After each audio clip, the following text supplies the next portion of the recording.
your favorite Arians story you can tell is what? My favorite Arians story I can tell is when he was a kid and his mom worked at the a kid in York, Pennsylvania. His mom worked at the York peppermint patty factory and would bring home the reject peppermint patties and in a paper bag, in a grocery bag. And Bruce one night was feeling a little peaked, and his mom brought home one of those bags of peppermint patties, and he ate the whole bag and vomited, and now cannot stand peppermint patties. And in fact, we had dinner on Saturday night, and Bruce was getting a drink and made clear, no mint in the drink, please. And I said, does that stem all the way back to the peppermint patty story? And I got another Bruce story. So did he say yes? That it did? Yes. So to this day, he cannot be in the same room as a peppermint patty. And he's from York, PA, and those were once his staple. A staple to his diet. I love those. York peppermint patties are so good. They're excellent. Yeah. But I have not can confirm they are excellent. Sources say they are in fact excellent.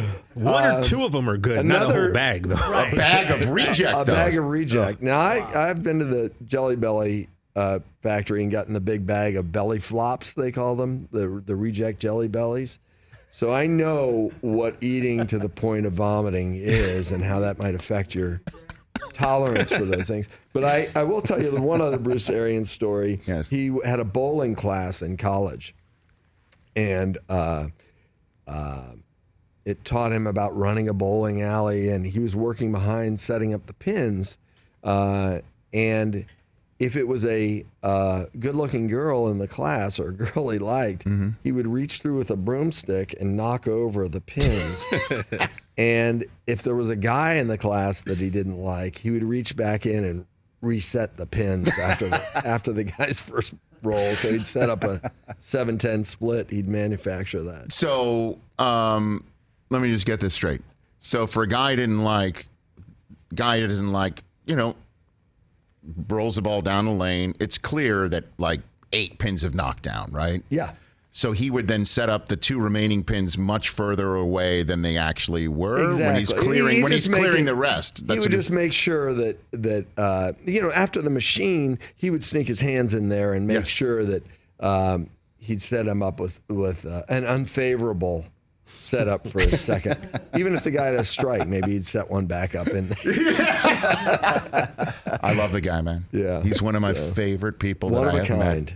One of a kind. He's one of my favorite people that I have ever truly met in this business, and lucky to say that. And his foundation is great. His friend, and I can't wait for the Caliendo video to come out of his retirement speech or something like that. Yeah, love the guy. I absolutely love the guy. Hey, you watched all the way to the end. Thanks for that. Watch more right here.